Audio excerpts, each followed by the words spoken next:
infinite light beings. Feels really good to start with infinite.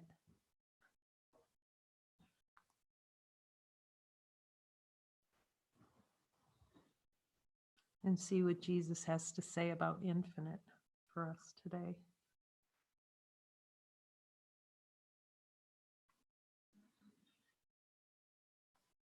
I'm looking at the meaning that we're giving to thoughts.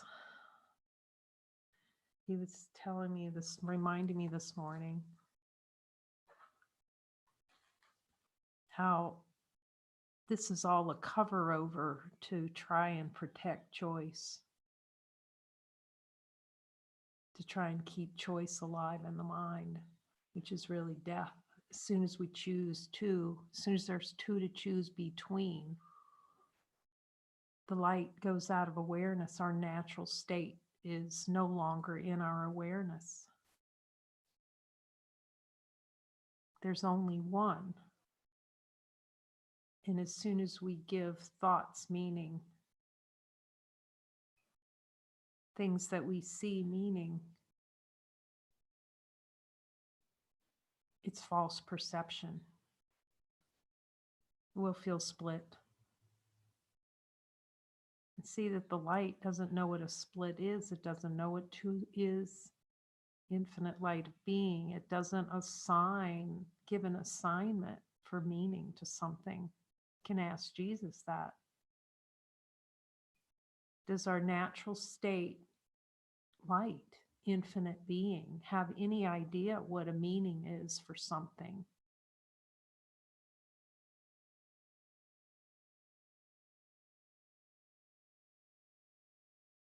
And that's why we really need Jesus to help us with meaning and to give everything to him for meaning. As soon as we choose through choice, as soon as it's a choice to give something a meaning that it doesn't have.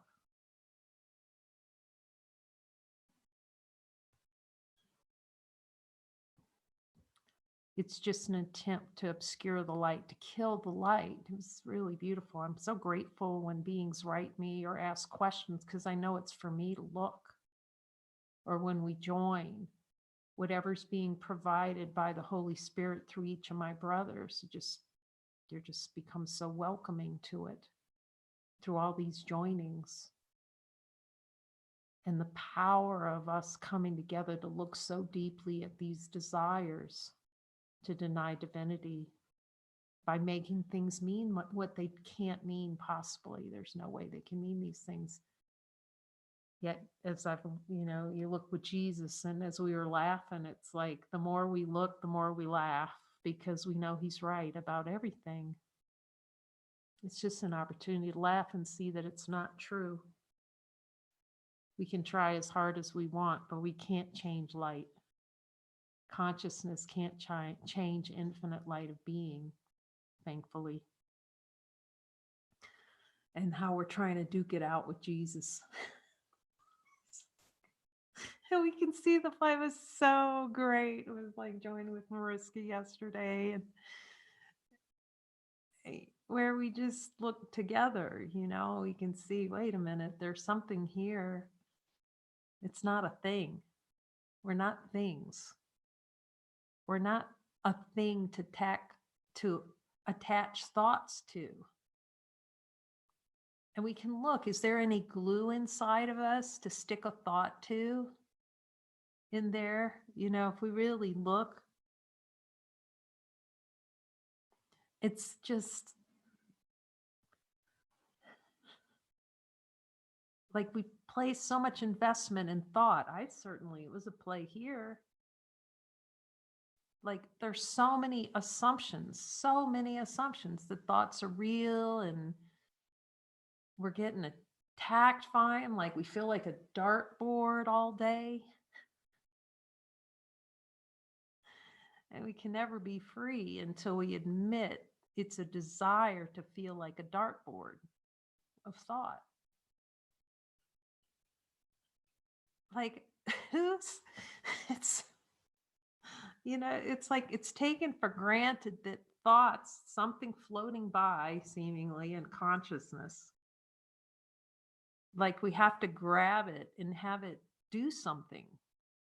Like, that's kind of like that is a huge assumption, but when have we questioned really? That is a big assumption that we have to follow thoughts, and it's like a rat diving down all kinds of holes in the ground that go we don't know where and just follow them around. And Jesus is telling me right now, well, you like it. And say, I don't like being a dartboard. But really, until we see with him how much it's relished, the dartboard effect. You can ask him, because we can all hear him. Jesus, do I have a desired experience to feel like a dartboard? Ow, ow. And see, because the light doesn't, there are no darts in a light, in infinite light of being, no darts in there. So this is so direct and fast. I know I've mentioned that Mr. Mind video. You can find it from the Muji Sangha in Monte Sahaja, Portugal. It's just so perfect because it just shows how we really are in love with Mr. Mind. They call the wrong mind the mind. Jesus calls infinite mind infinite. And then wrong and right-mindedness, it's a little different the way it's referred, meaning the same thing. We love Mr. Mind. Mr. Wrong Mind. Hashtag Mr. Wrong Mind. Ask Jesus, Jesus, do I have an attraction to Mr. Wrong Mind? You can hear him. I can laugh when we hear him say, yes, you do. You have an attraction to that. You like being the flypaper of thought.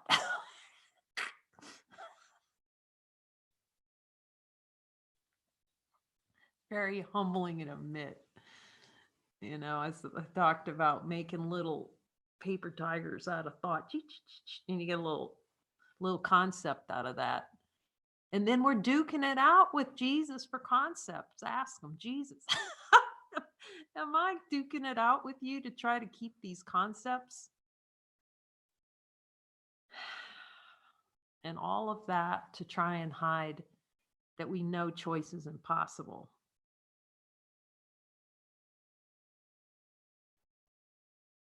Every time we duke it out with Jesus, we're duking it out with the quote unquote right to choose something other than light.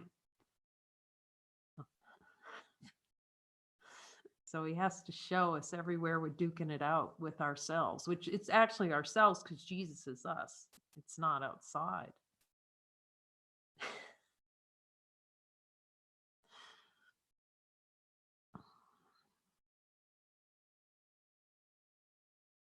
You just laugh when you see it's not true. But then the play can continue. It's diligence for God and his kingdom. Because the play of consciousness is to be really diligent to making thoughts mean something. You know, it's like little stickies in our mind, in the mind. Okay, you know, that couch, and then you look at the couch and it blooms a whole couch story. It has like its own story. I remember that, you know, like there were all kinds of things in my house that came from someone like my grandmother, you know, and you would just look at that teacup and then it would just bloom in the mind, the whole story about, you know, when my grandmother gave that to me and it means this. And you might tense up when you hear that because like, oh, does that mean?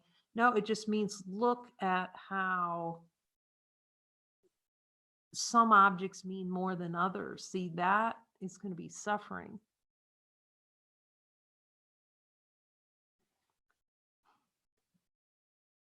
That's going to be the suffering. We don't see it because we think it's natural. Ask Jesus, Jesus, do I think it's really natural to give assignment of meaning to things?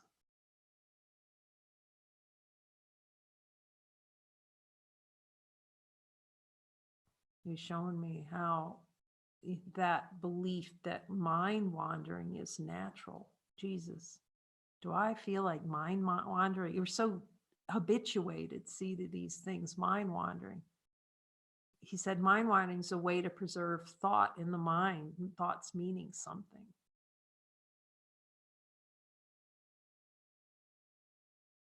Show me how much I really, really like and relish giving things meaning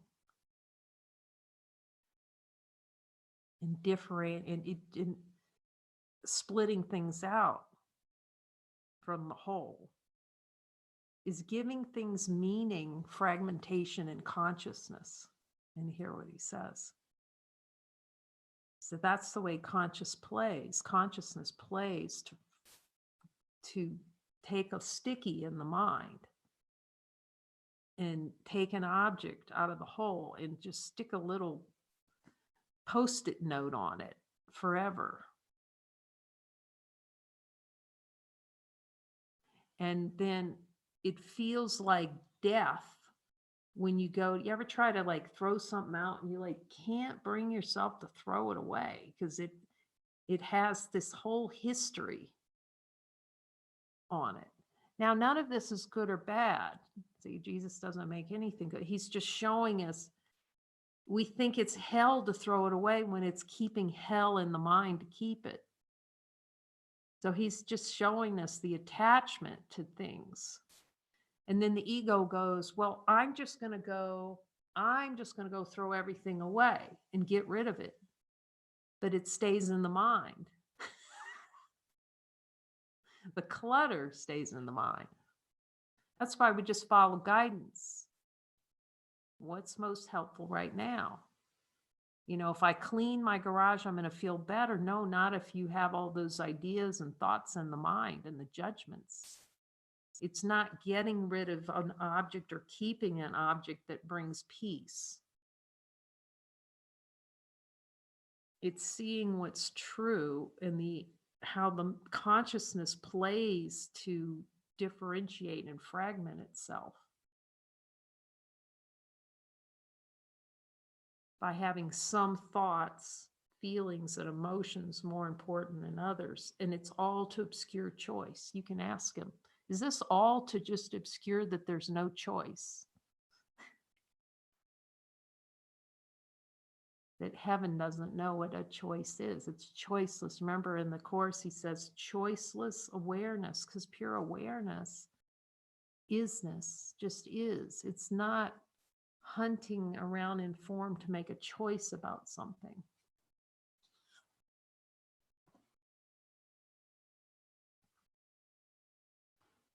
We can see this in the light of divine being. And just ask Jesus. He'll tell you all of this. So you can hear it from the inside too. Because otherwise it seems like someone outside. But someone outside is always inside because there's no one outside. It's just helpful to hear it, let it detonate. Love that. Detonate. Just become into full bloom is meaning it to cease to deny it. It ceased to obscure the truth, and then the truth is self-apparent. Light is self-apparent unless it's covered over by wanting to have an experience of being a dartboard of thought.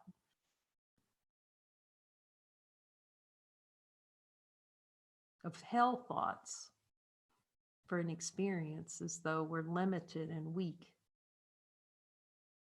So lesson 4, these thoughts do not mean anything. They are like the things I see in this room, on this street, from this window, in this place.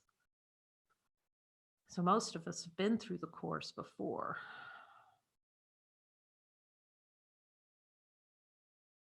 In my case, it took about 4 years because I'd start and stop it and need to stay on the lesson.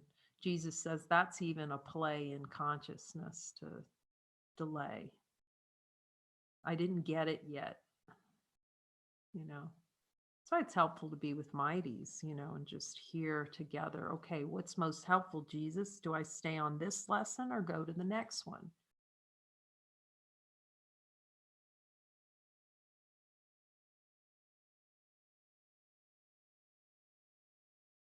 And no matter how long it takes, he said it's vigilance for heaven. It's dedication to the self. It's still taking the curriculum. And it's valuable. Jesus, is there a desire below my level of awareness to make thoughts mean something?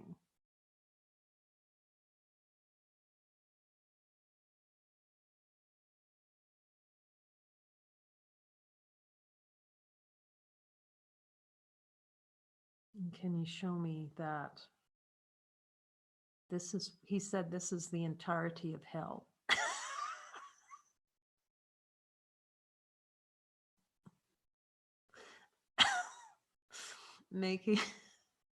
making thoughts mean something. We want the right to choose to have thoughts have meaning.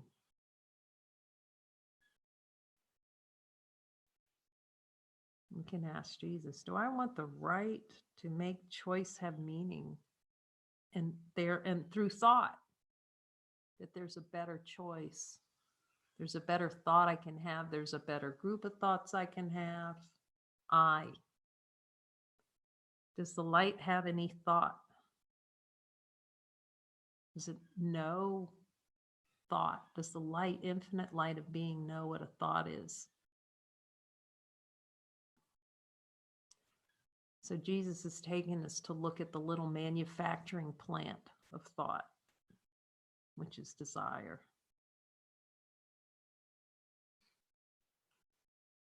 He's going right to where it is, the wanting of the wrong mind, the wanting of subconsciousness, the wanting to hide beneath awareness, giving thought meaning that it can't have.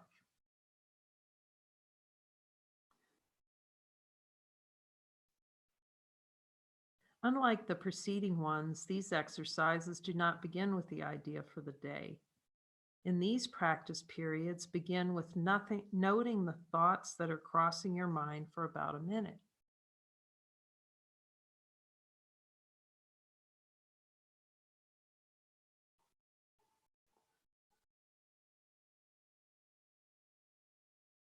Then apply the idea. These thoughts do not mean anything.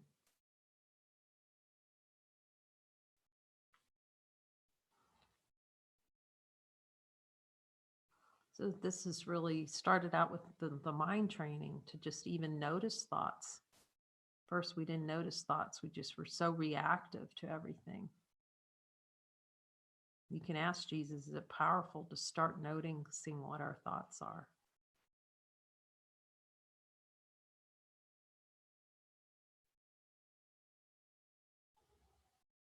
That's why just getting one lesson that thoughts don't mean anything.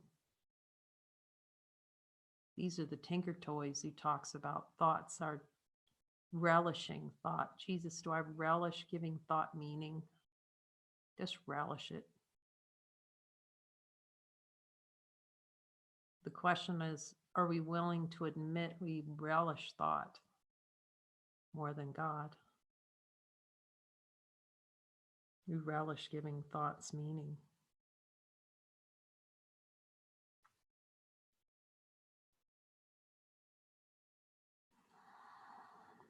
Jesus, is there a desire to relish giving thoughts meaning below my level of awareness? I'm willing to see that.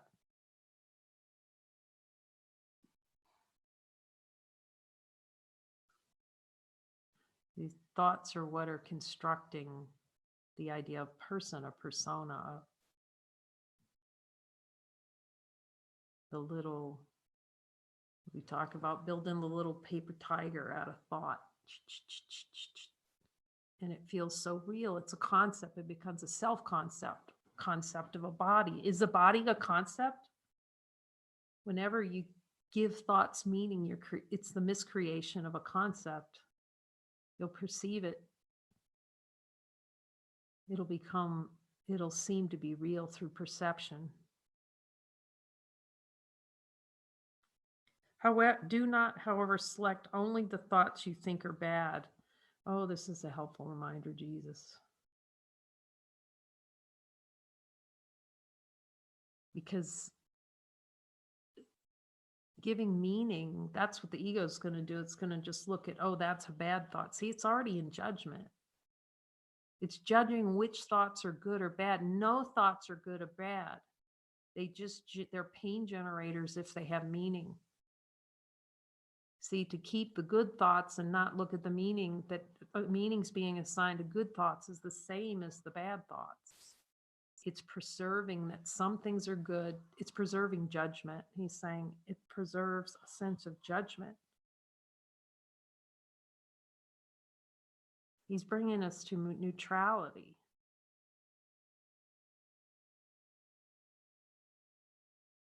The ones we think are good thoughts are still a dartboard. It's a trick in consciousness to have some thoughts seem like they're good and some are not good.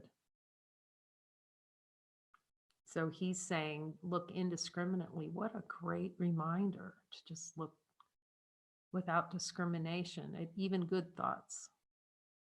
I like this pizza. This thought does not mean anything. Wait a minute. You're taking away my pizza, Jesus. I love pizza. Ice cream thought doesn't mean anything? What the heck? Oh, that's going to hurt for ice cream. See, there's already sacrifice in there. Just like, I'm going to lose my ice cream because he's going to tell me that the ice cream thought is neutral.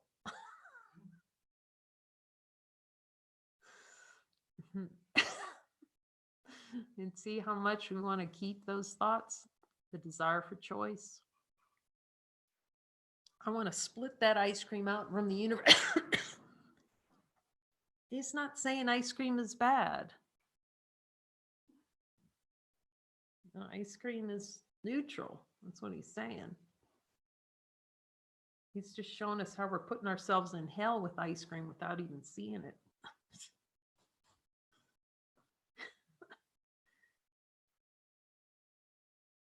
You will find if you train yourself to look at your thoughts that they represent such a mixture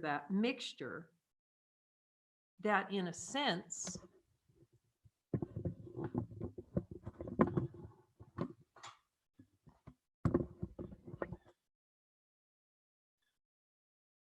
none of them can be called good or bad. That's great. What a great reminder. They represent such a mixture. Yeah, because you can see all the little thought categories happening in there. Ask them about the thought categories, you know? That's what we do. We make thought categories. Now, you know, we have a little plan or if there's something we want to do, and then I can remember taking out a little notepad, and you write on one side the good reasons and the bad reasons.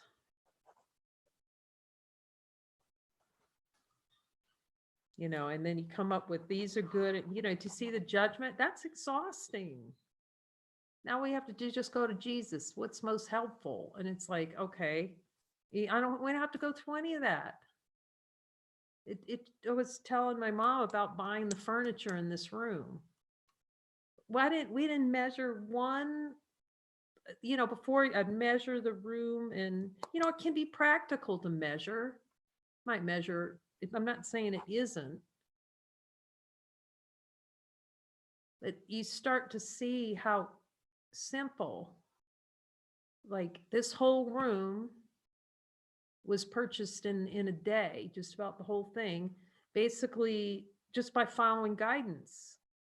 We saw this carpet, We went to pick up the carpet. There wasn't anything in this room, actually. And then we started shopping at a bunch of used stores, furniture stores. And we came to this one furniture store, and there's this love seat over here. And like the last thing, I mean, I couldn't even imagine having a purple couch. That would not be on the purple couch, would not be on the list. But anyway, but I like purple a lot, actually. But what happened was we all felt it. It was like, this is the couch, this little love seat. And it was on, and we all felt it. And so then, boom, love seat. And then sure enough, they had this matching couch that Renee sits on there. It was like, okay, yeah, I can hear it, Jesus, you know. So yes, it was on sale. It was on sale. And then we saw the credenza that's under the, I can do the room tour, but anyway, we saw the credenzas under the TV, all in the same place. So I just asked Jesus, okay, yes. Then we went down the street to a furniture store, used furniture store, and saw this little couch over here. We'll just use the little white one over there. And it was a used furniture store. And we thought, okay, this one. Yes, I just heard a yes. So we got that bought it, the little white couch over there. This is what happens when you don't order your, see, I would have ordered my thoughts to kingdom come on that. You know, I don't like the color. I don't like. And then I said, well, Deb, and we were given someone here in, we didn't have a car. And so Deb, who's the Holy Spirit representative, was driving us around everywhere. So we were given someone to take us around. She knew where all the furniture stores. Now, how about that? She knows where all the furniture stores are in this area. She's bringing us, then we find that couch, and it's like, well, how are we going to get this couch here? And Deb goes, well, we'll just ask the furniture store with the couch if he'll come get it. He'll do it for us. Oh, not only that, when we bought this couch, it was a lot of pesos for these couches, like 35,000 pesos or something like that. I think, I can't remember. But anyway, and the guy just goes, well, how do I pay you? Well, you can just, didn't worry about the money at all. You can come in on Monday or come in next week whenever you want to drop off the money. So, okay. So anyway, so she calls him, happens to have his number. She calls him and he says, sure, he'll pick up that love seat right there and he'll bring it here. Now, if this isn't like guidance, okay. So then we go to the next store where this chair is, and I didn't really want it. Kay did not want this chair. Not really, you know, I didn't feel anything around it so much, but Jesus said so, I bought it. Now look at what I'm sitting in every day. Okay, so then we get back and they're delivering it all that afternoon on a Friday. They're going to deliver all this furniture. That one truck is going to go pick it up to all these different, now how does that happen? He's going to pick it up. Okay, so then we get here. Now, there was no plan whatsoever. I mean, I had an idea that the credenza could go under the TV. That was about it. That's the only idea I had about it. Like I said, I wouldn't think. So they come, and those guys hauled that furniture upstairs into this room, and we get to the couch, the purple couch, and they're can't get it through the door. The one Renee's sitting on, and I'm just going, no, I know Jesus. I'm really trying to stay with Jesus on that. You know, we just bought this couch. We can't get it in the door. And all of a sudden, Tambo, the gardener, and Enrique come, we go and tell them, they come and take that door off. That couch slid through, just barely slid through, you know. All of a sudden, and then you just look in this room and everything fit and it all matched. It's just amazing. I couldn't have picked that out. I would have agonized for months on that page. It all fits. That's the ease that he's offering us, you know, in the simplicity that he's offering, you know, like something new, something, and it's comfortable. It's really comfortable in here. In Mexico, we found an Oriental rug. I mean, it's just pretty funny. So that's suspending thought, willingness to kind of be guided on everything. And so everything's not ordered, but it still somehow works out. Love helps us work it all out without us trying to sort through thoughts. That's what we usually spend our time doing. Looking for a better thought. You can ask Jesus. I could see that play. Like if I could just find a better thought in here somewhere, it'll make it all okay, all right.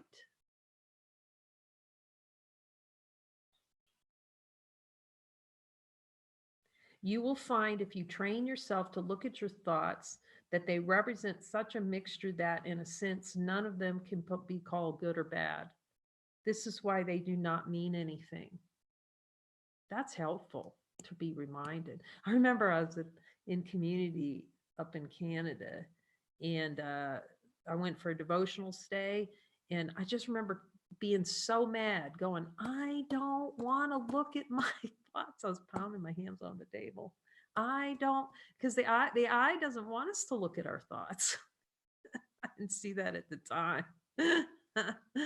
Because it's a defense. See, that anger is a defense not to look, to see how we're ordering thoughts meaning some better than others and good or bad. See, like the little gradation scale. We got a thoughtometer in there. Is this one good? This one, this one, the thoughtometer.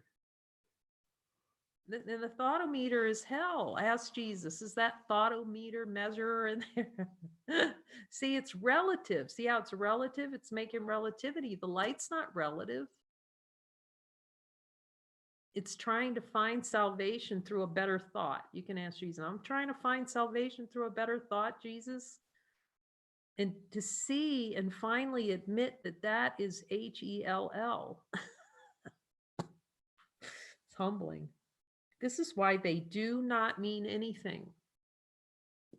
In selecting subjects for the application of today's idea, the usual specificity is required. Do not be afraid to use good thoughts as well as bad in looking. Yeah, because the ego wants to protect them. Ask Jesus, did the ego want to protect certain thoughts? That's why we have to give them, all of us, the whole mind. The entirety. We can't protect anything. Otherwise, we keep the hell experience.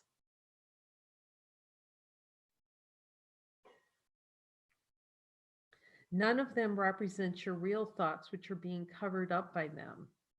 The good ones are but shadows of what lies beyond, and shadows make sights difficult. The good ones are but shadows of what lies beyond heaven. Let's ask them. I've thought shadows and hear the answer. The bad ones are blocks to sight and make seeing impossible. You do not want either. This is a major exercise and will be repeated from time to time in somewhat different form. This is such a great call to look at thought again. And wanting to give. It's such a thank you, Jesus, for this reminder. The aim here is to train you in the first steps toward the goal of separating the meaningless from the meaningful. Jesus, do I use thought to give meaning to the meaningless?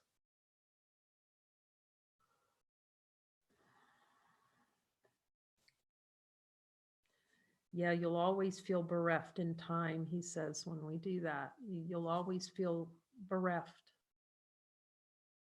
Giving meaning to the meaningless, you'll feel lost. Whenever you're feeling lost or afraid, yes, he's saying you're giving meaning to the meaningless. Just ask me so I can remind you that you're giving meaning to the meaningless.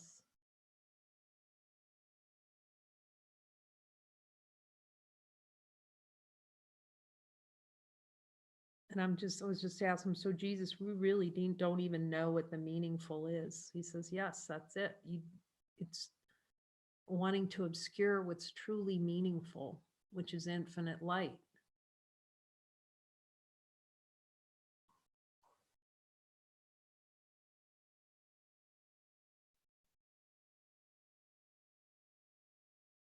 It is also the beginning of training your mind to recognize what is the same and what is different.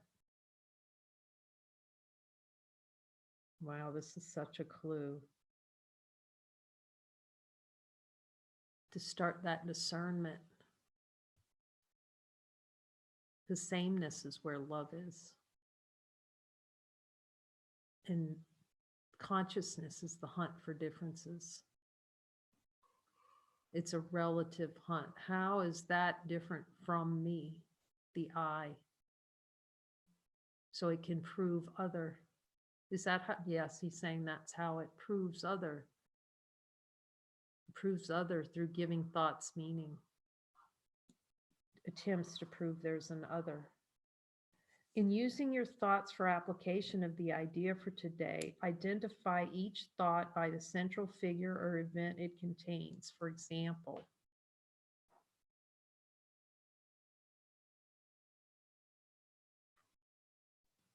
this thought about blank does not mean anything. It is like the things I see in this room, on the street, and so on. Okay.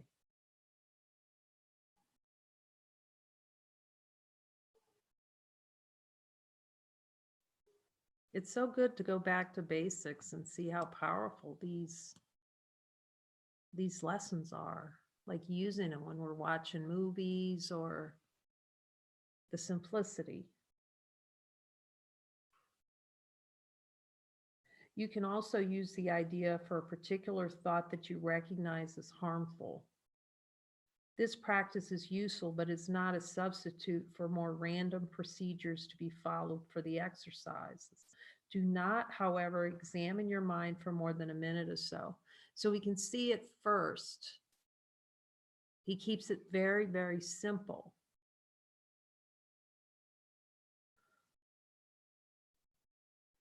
Because the ego will just completely go off the rails at more than like just a minute of examination.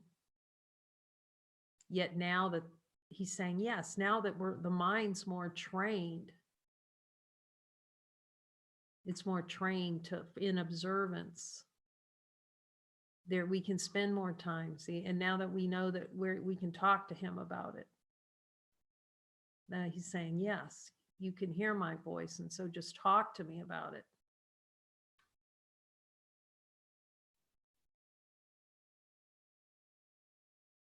You are too inexperienced as yet to avoid a tendency to be pointlessly preoccupied. But now, see, we have him to ask him, am I too preoccupied on this? And ask him to remind us, because I can see that preoccupation. He knows it. He says, he knows this is going to happen, because it's the play in consciousness to be preoccupied. Well, you know, it's like even the ego jumps in with relish to help awakening. Ask him, does the ego like to jump in and be involved? That it's a delay. It's the play of delay. Further, since these exercises are the first of their kind, you may find the suspension of judgment and connection thoughts particularly difficult. He says, even when you do this, you'll find it, as long as you want to obscure choice, he says,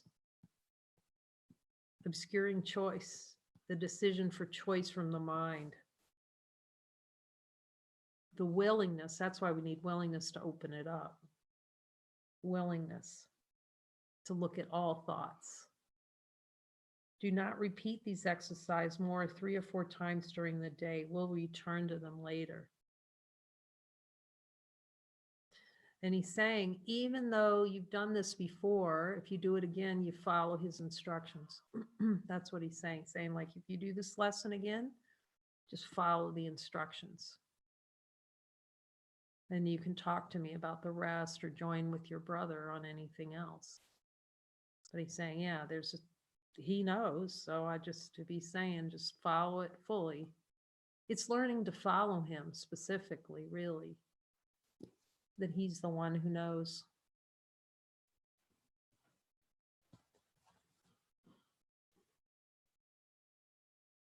Admitting he's the one who knows.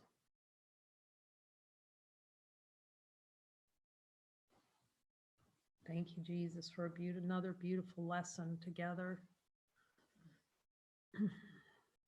Thank you for the reminder of the ease, really, of listening to you. When he brings up these stories to help remind me, he's here. He's going to help. We need these reminders and these time and space rearrangement examples, like the furniture in this room and the things happening at the center, just to be reminded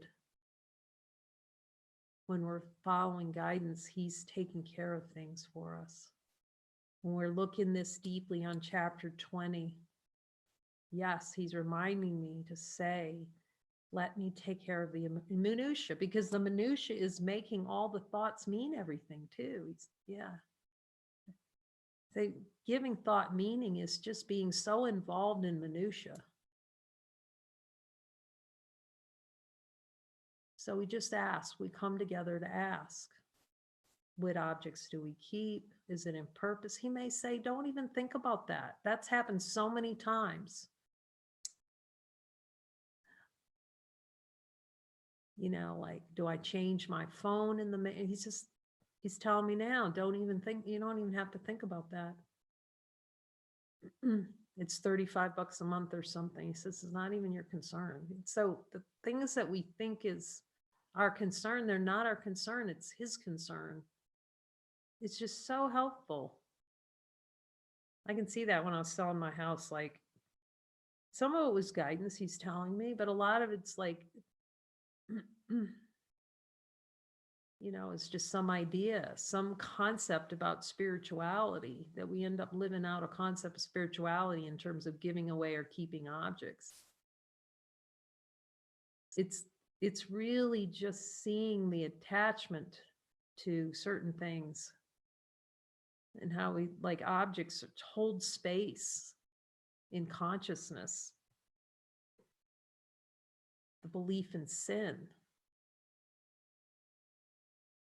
the belief in sacrifice, that we can be separated from God, and how freeing it is.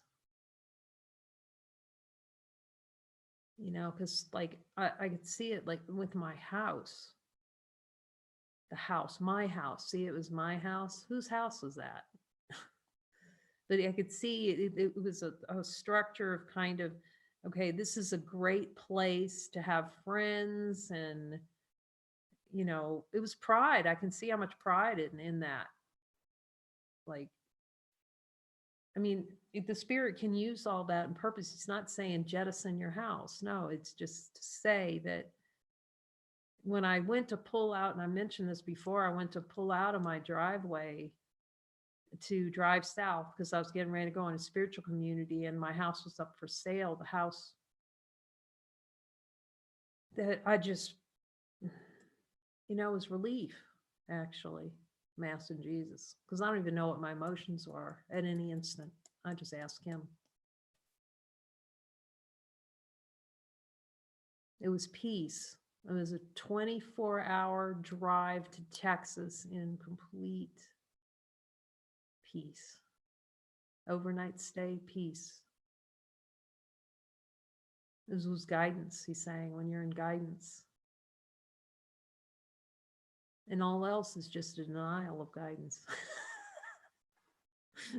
Because his only guidance for us is stay with me, See what's true. Be peaceful. That's guidance, is to be peaceful. And then ask him when we're out of peace.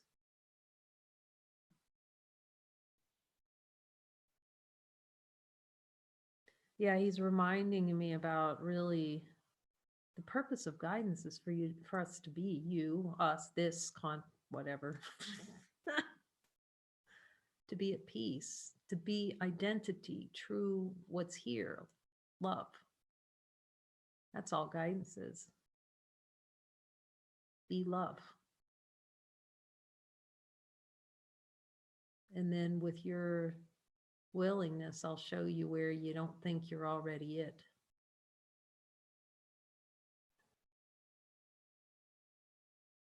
Thank you, Jesus.